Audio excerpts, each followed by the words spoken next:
Welcome to the Business Essentials podcast. I'm your host, Veronika, and today we're going to be speaking with Laurie Herbers. Now, in honor of Valentine's Day, this episode's going to be all about love. I know what you might be thinking. This is the Business Essentials, so what's love got to do with it?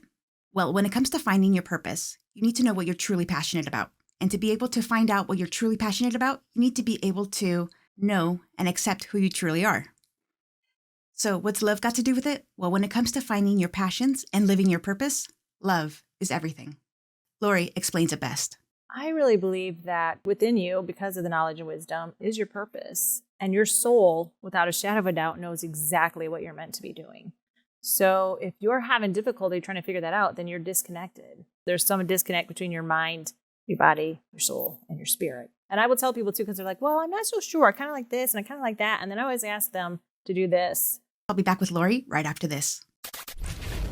Tony Robbins once said, no matter how many mistakes you make or how slow you progress, you are still way ahead of everyone who isn't trying. This is the Biz Essentials.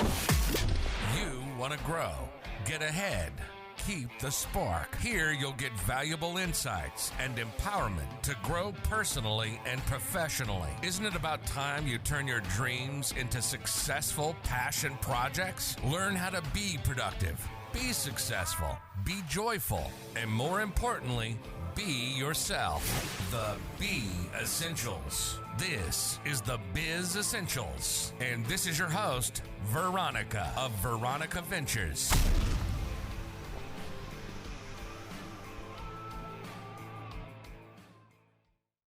Welcome back, everybody. I'm here with Laurie. Laurie, before we get started with all of my questions, why don't you tell us a little bit about yourself and what it is that you do? I would love to. My name is Laurie Herbers. I am a relationship and spiritual love coach and an author. I love talking about love. I love helping people love themselves. Let's explore that a little bit, because love to me is such a big concept. And then also self-love can be very difficult for some people, including myself. So a relationship and spiritual love coach. How did this come about for you? How did you delve into this line of work and being an author and teaching people how to love themselves? It was kind of shocking, but yet not shocking. I started out as an empowerment coach. The reason behind that was because I was always empowering everyone, even growing up, even in the abuse and trauma. For some reason, I was always that go-to person all my friends would come to when they were down or things weren't working out, and I was their inspiration, and I helped give them a hand and pull them back up. So on my way from hating, because I literally hated myself, from the abuse and trauma and being told I was stupid and worthless, I truly believed that I was.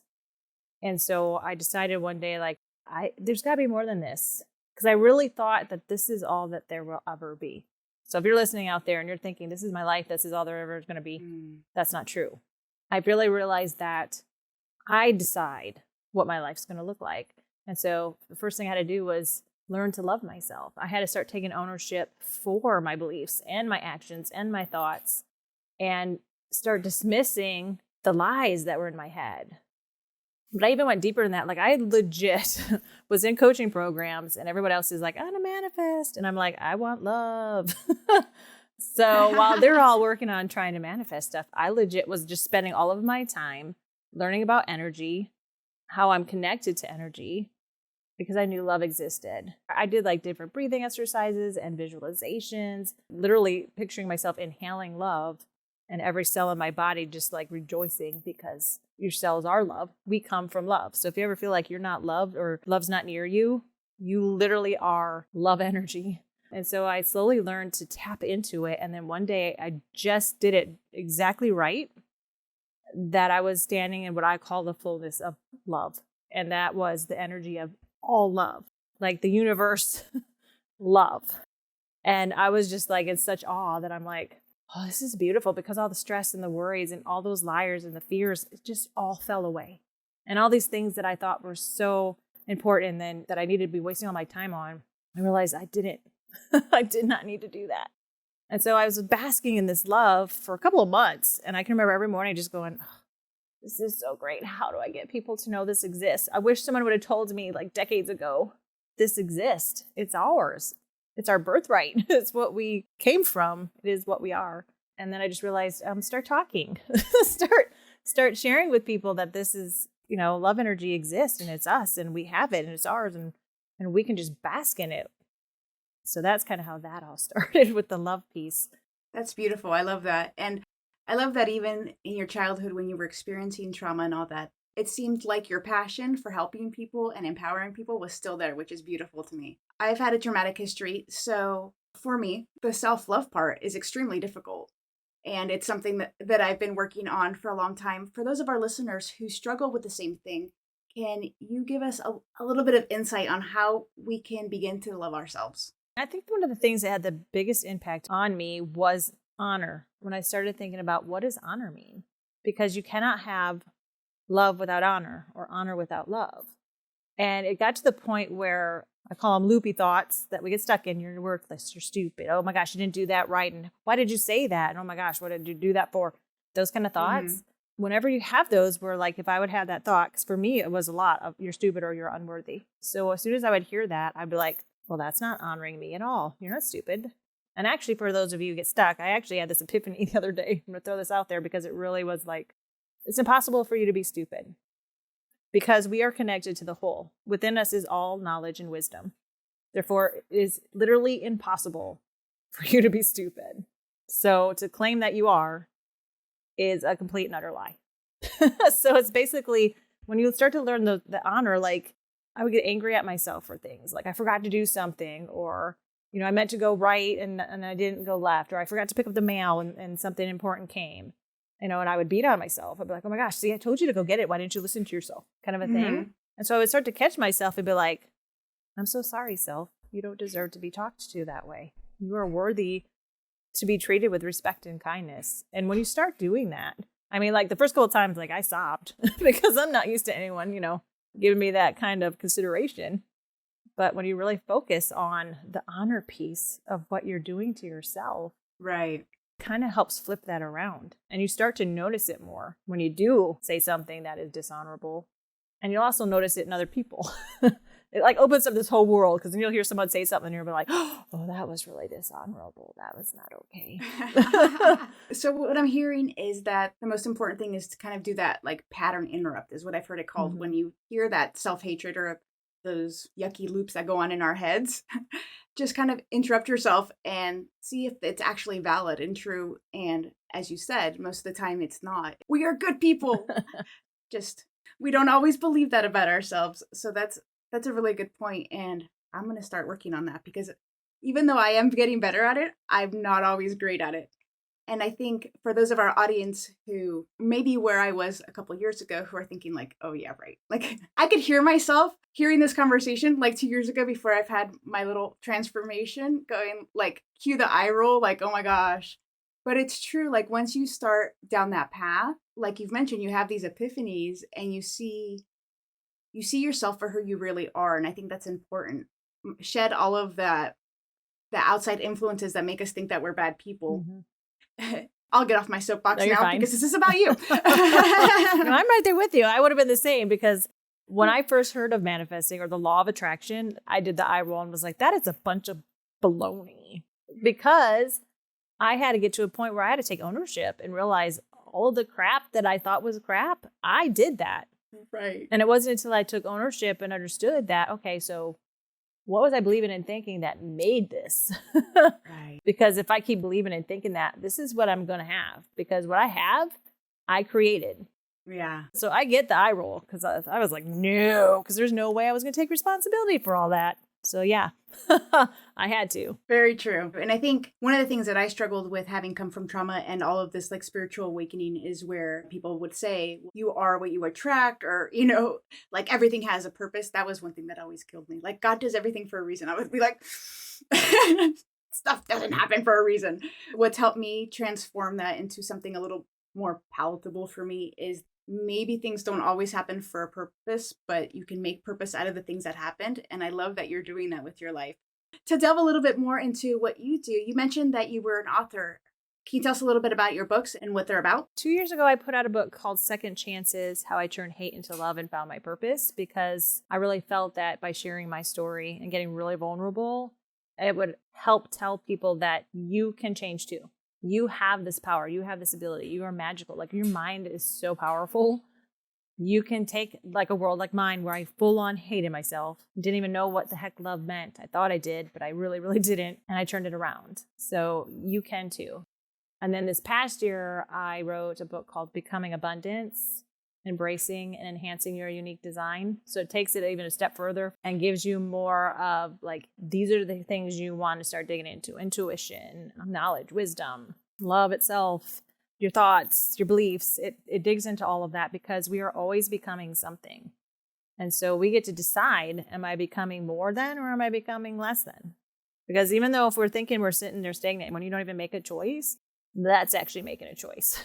So you're making a choice to not grow and to not morph or to transcend or to become more of yourself. You actually lose yourself. Interesting. Yeah. That's a really good point. Because I mean, I can only speak for myself, but I know having had the traumatic history, it was very difficult for me to make choices. And so I would get stuck very, very easily because I was paralyzed by like not wanting to make the wrong choice. Yep. And so that's kind of eye-opening. It's like, by not making a choice, you're making a choice. Oh, goodness. That's just going to unravel all kinds of stuff for me. You're welcome. Yeah. Yeah, I know. I'm going to be thinking about this later tonight going, oh, man. Yeah. No, but that's awesome. And so your first book, Second Chances, and turning your hate into love and finding your purpose. For those of us who are still in that journey, which, let's face it, I would hope to think that's actually most of us because we're all growing all the time. Mm-hmm.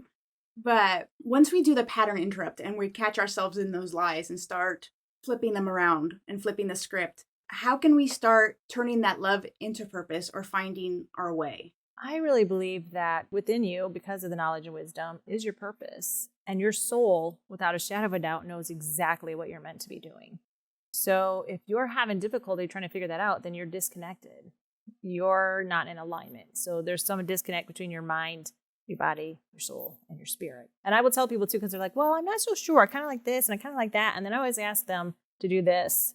Sit down and get in a nice quiet place. Think about this over here. And if someone said to you, you never get to do that thing. Because if it is your soul's purpose, your soul will cry out like you are ripping it in half.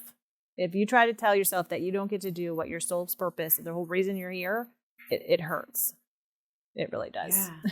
That's powerful. I like it. Yeah. And I completely agree with you. I think that everyone does have those passions. And for me, one way that I can really resonate with my purpose and the things that fulfill me and what I believe I'm supposed to be doing in this world is that it brings me a lot of joy, but also it seems to flow a lot easier than other things. Mm-hmm. It's kind of a trippy thing. Once you find it, a lot of the times I think we will set it aside as not being something worthy or something real because it does come easy to us. We don't see it as a talent or a gift, but it's not always easy to everybody else. And so I think that's important to keep in mind too, is once you find that passion, don't just discount it because you don't think it's valuable, because you have it for a reason. Mm-hmm. Right.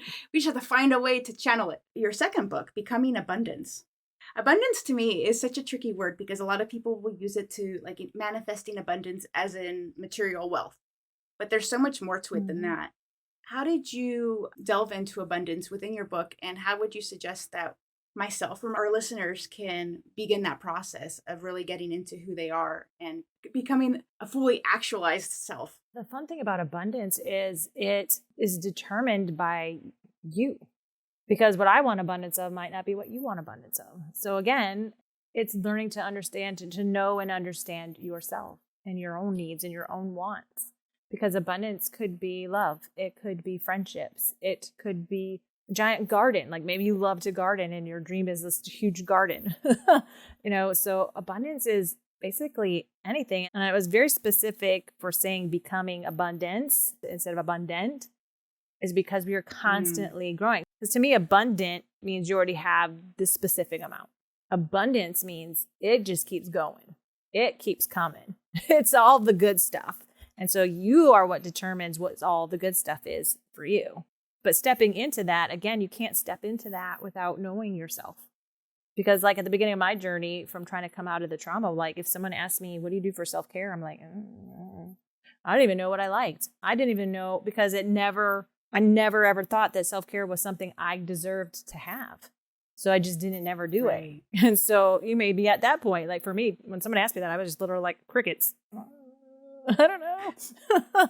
So we really need... I watch TV. Right? I know. But that's not actually self-care. Self-care is doing things that purposely make you feel loved and make you feel abundance, make you feel empowered and make you feel inspired and just bring out this little kind of a woohoo in you instead of I kind of like to go on my bike, no, like you like, yes, I love rollerblading, whatever it is, do those things. Or if you love, like for me, I would crank and jam in the car and I used to be in education and students would see me and they're like, I saw you last night. My goodness, your stuff was loud. That's what makes me feel alive and it makes me feel powerful and it makes me inspired. And so you need to really dig into what are you about because it matters and it's important. Everything about you is important. Wow, that's a really good point. I'm feeling so moved just by this conversation because it's totally true. I think I struggled with the same thing. And you bring a really good point in that self-care isn't just resting. It's about acknowledging who you are and feeding what brings you joy. And I think that's a totally different thing. I'd never really considered it that way. Because to me, self-care was, resting and being good to yourself, which could be a totally different thing, even though that's a good thing to do. Yes. It's not necessarily honoring who you are. It's just doing things maybe for your physical body or your mental health, which is all still good. Not saying you shouldn't do that. Some days you just need a self-care day where you just lounge on the couch and eat bonbons. It's whatever you need. Like some people are like, I don't have time for that. You know what? Self-care for me would be 5 minutes in the car, just driving from here to there with my music jamming. That's self-care. It's something that fills you back up, makes you feel good, makes you inspired, connects you back to the whole. Yeah. And for those of our audience members who are feeling along those lines, like I totally get it. I was very similar. Like I have to keep going. I have to keep working. I have to do, because first of all, slowing down was like bad for my mental health. Mm-hmm. I'm like, keep moving before the feelings catch up. But, but also I felt like I had to. First of all, it was a self-worth thing, but I felt like I had to be productive. And it wasn't until actually one of my guests, which is why I love learning from you guys, said something about you have to slow down to speed up because your body and your mind and your heart and your spirit, they need that rejuvenation time. They need that jamming out time to be able to be productive. You will work better. You will think better when you do have that self-care. So for those of you who are listening, who were like me, that are like, I don't have time for this crap.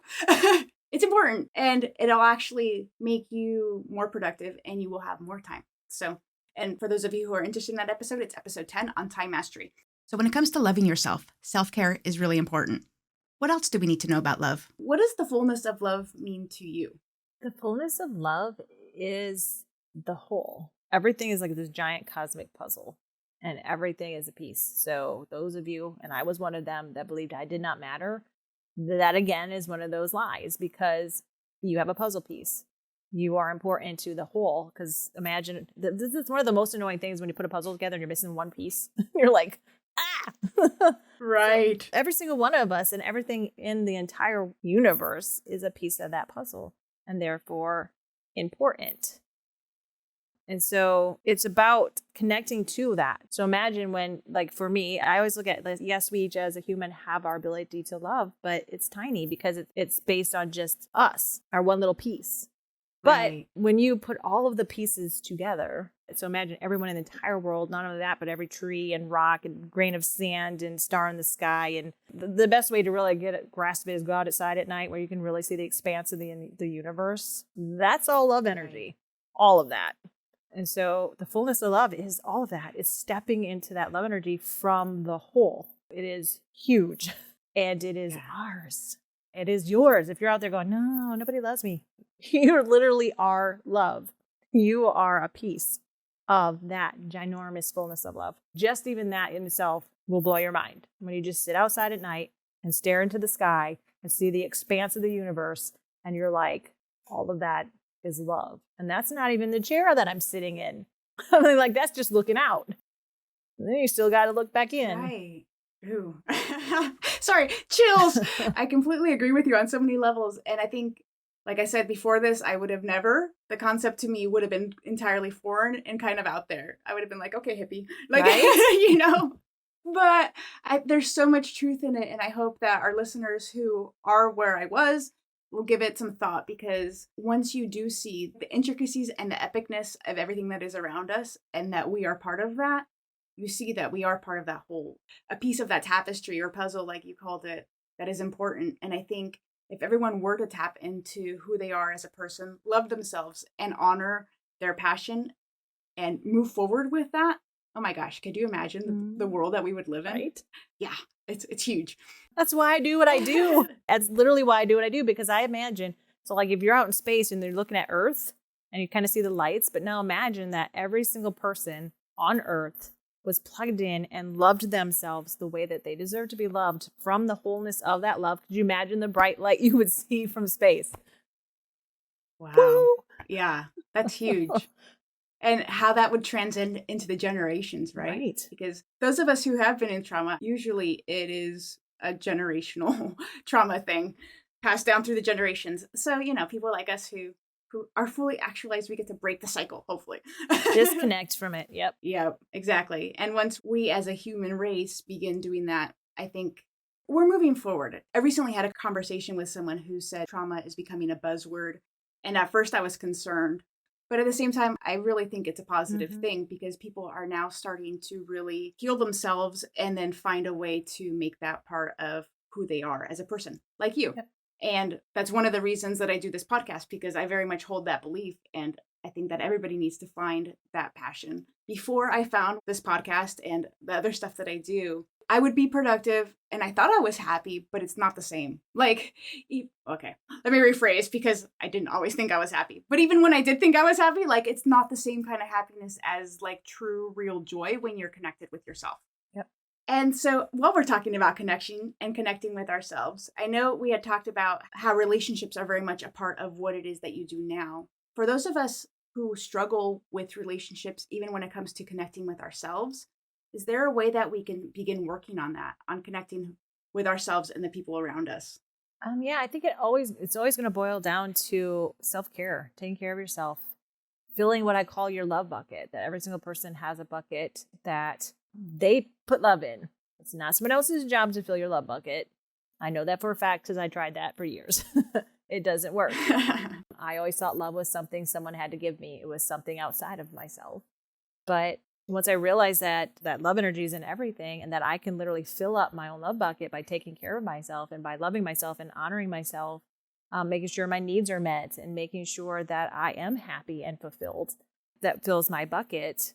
But even more so when you're able to tap into that love energy, instead of just having a full bucket that gets empty as you go about your day, it will be overflowing. Because when you tap in, it's never ending. Love doesn't end. It only ever gets bigger. So once you're tapped in, you can go about your day giving love everywhere. I say it's like glitter everywhere you go, because you're so full. Glitter is everywhere. You could have walked through the store 3 days ago and someone's going to walk down the same aisles and they're going to be like, wow, I feel really good for some reason. I don't know what's going on, because they stepped into that love energy that you left in your wake, because everywhere you're going, you're basically leaving that love energy. Yeah, you can expand. Wow. And it's so crazy how when you change and your bucket is overflowing, without even thinking about telling people, hey, my bucket's so overfull, I'm just flowing. You don't even have to say it. People are going to feel it. They're going to notice a change in you. They may not know what the heck is going on with you, but it's something, and it's something good. Yeah. Because that even happened with me as I was changing. My daughter one day just came to me and she's like, Mom, you're different.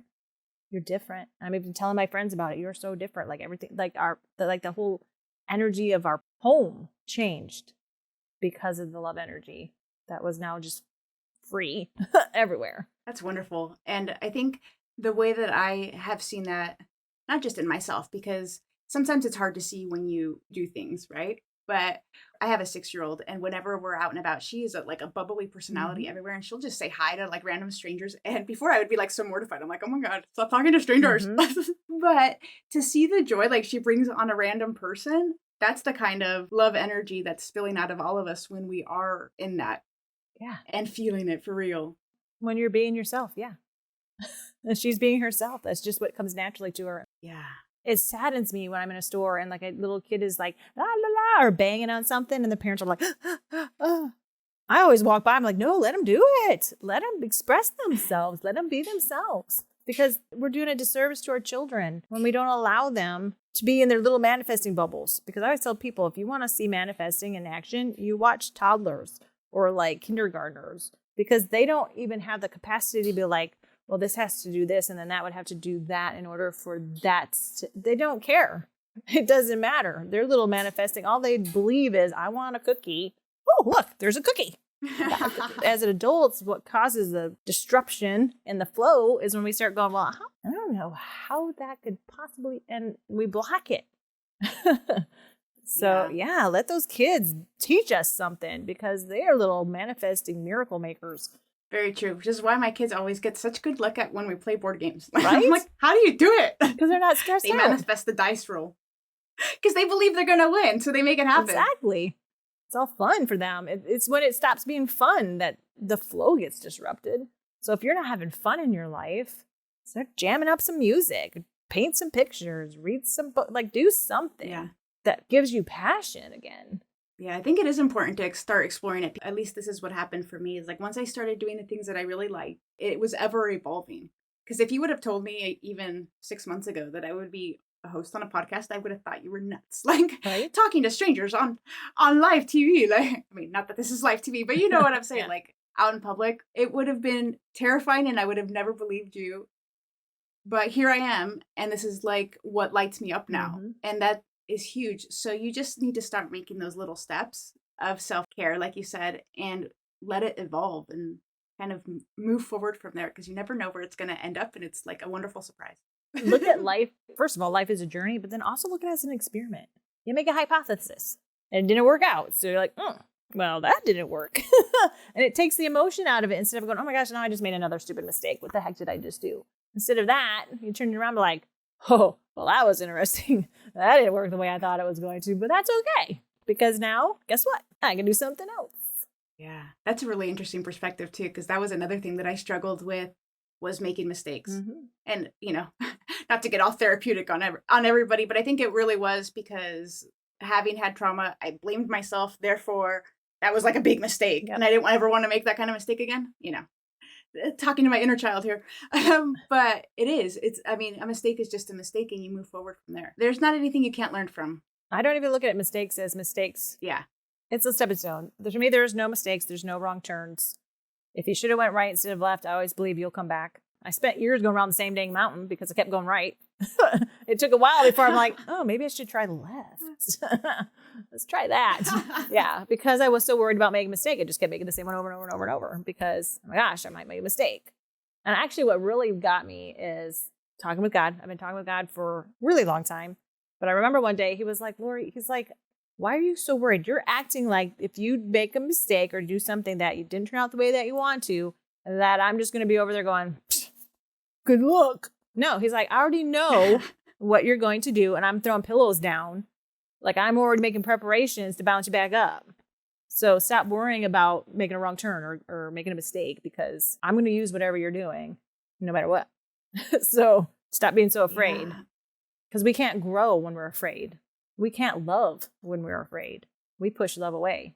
Yeah. I can only speak for myself, but I think for me, like, love was a scary thing because it's like love equaled pain. Like, you know, people who love me hurt me. So it was like, but that's not real love. Nope.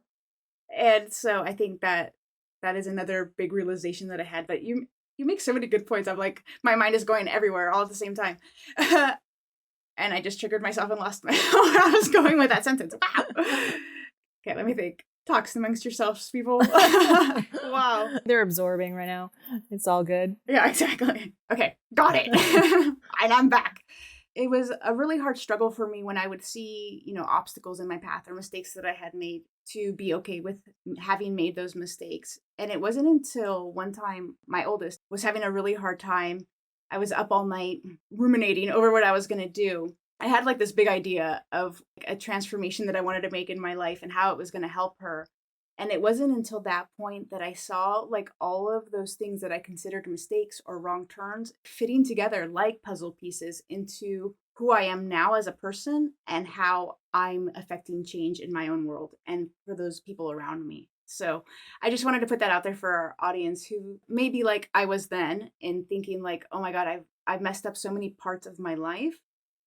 It's like I said earlier, not everything happens for a reason. If you don't want to believe that, that's totally cool. But you can do beautiful things out of the things that have happened to you. that realization is finally what started repairing my relationship with God and the universe at large. Because before then, I would be like, why? Like, why would all of these terrible things always happen? And it was one of those like, well, terrible things happen because people are jerks. They don't love themselves and therefore they cause pain to others. Yep.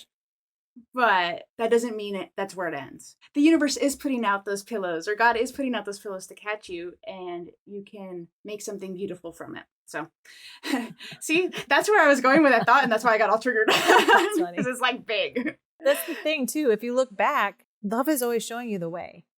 Even when you're not even paying attention. Because you can look back and be like, oh, now stuff makes sense. Like you're saying, the puzzle piece all of a sudden started to click into place, and you understood why that happened now that you're here. And I always tell people too, if you're unsure of your purpose, start looking back to when you were little, because it's always been shining from you.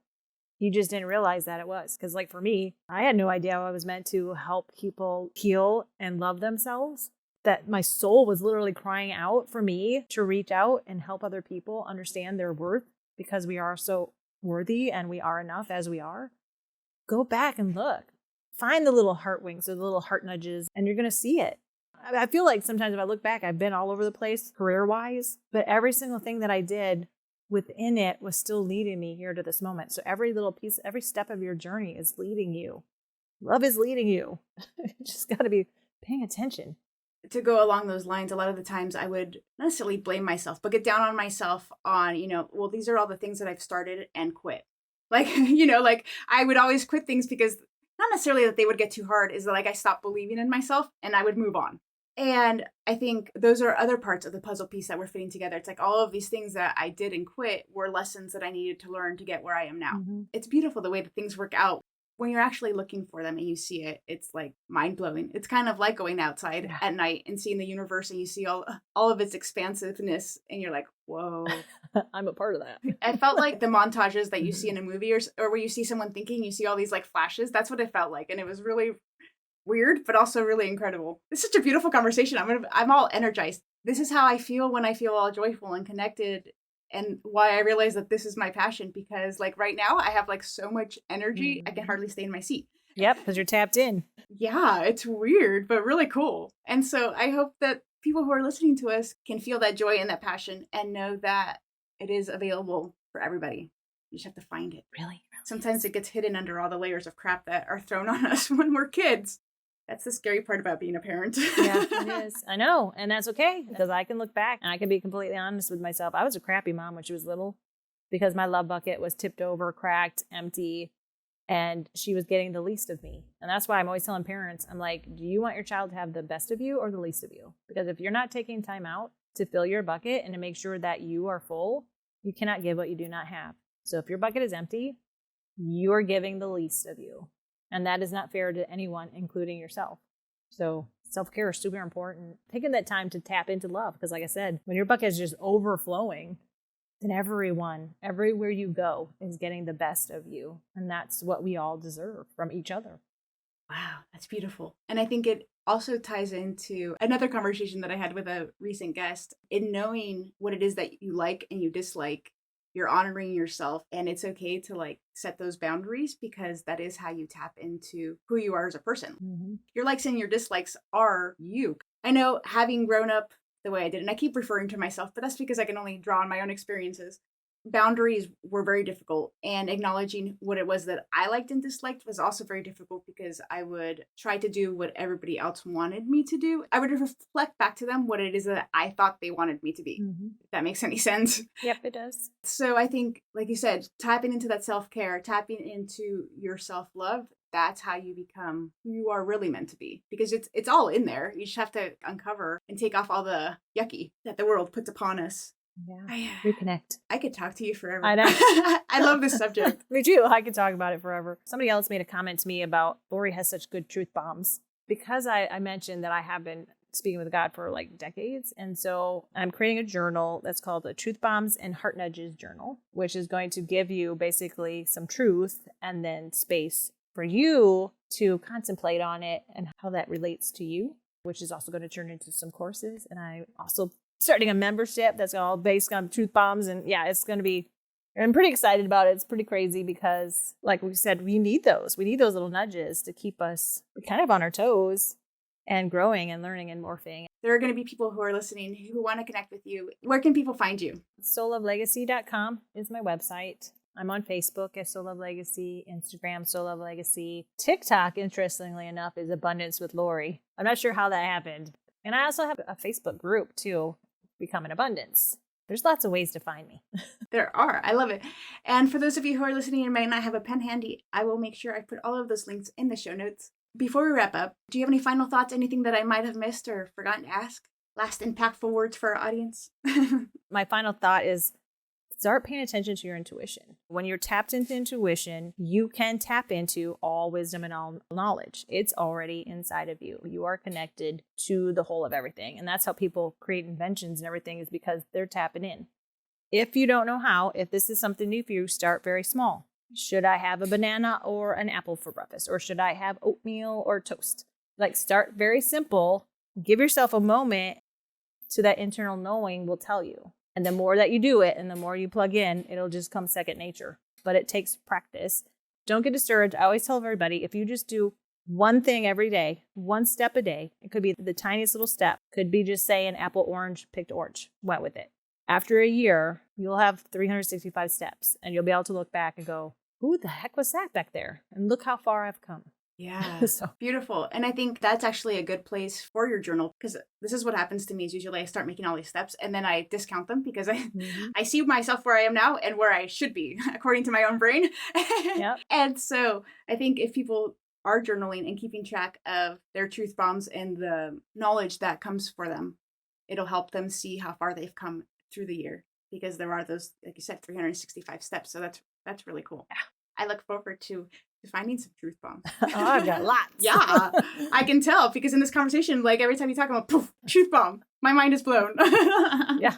And some of those blew my mind. So yeah. I can already tell when I'm editing this episode, it's going to be like the EMDR shift that I feel all the time, because I can feel it even when we're talking. So it's going to be crazy, but in a good way. This is why I love what I do. I get to learn and facilitate the learning for other people. Laurie, I appreciate you sharing all of your knowledge and wisdom with us today. I want to thank you so much for being on the podcast. I really enjoyed the conversation and my mind is totally blown. Audience, thank you so much for joining me today, and I'll be back to wrap up the show right after this. Laurie, I want to thank you so much for being on the podcast. I learned a ton and I really enjoyed our conversation. It was great. Thank you so much for having me. Absolutely. And guys, thank you so much for listening. I'll be back to wrap up the show right after this. Holy moly, the truth bombs in that interview were totally mind-blowing for me, and I hope they expanded your world too. Today's episode was a little bit different, so I would really love your feedback. Let me know what you think.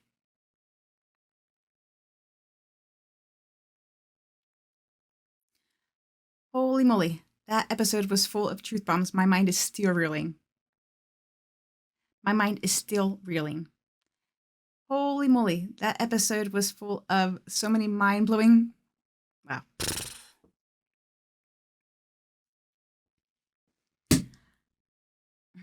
Okay, holy cow. There was so many mind-blowing pieces of that interview that my mind...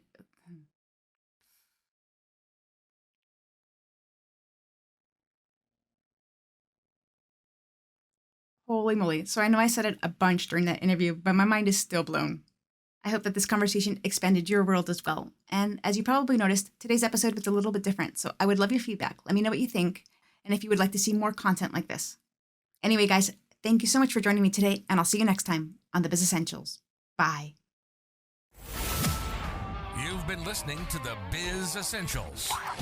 Thanks for listening to the show. We hope you've gotten some useful and practical information, learning how to be productive, be successful, be joyful, and more importantly, be yourself, and turning your dreams into successful passion projects. By listening to this show, you've already set into motion the most important part, starting. So it's important to catch the next episode. Make sure to like, rate, and review the show. In the meantime, hook up with us on social media at Veronika Ventures and at the Biz Essentials. Till next time, this is the Biz Essentials.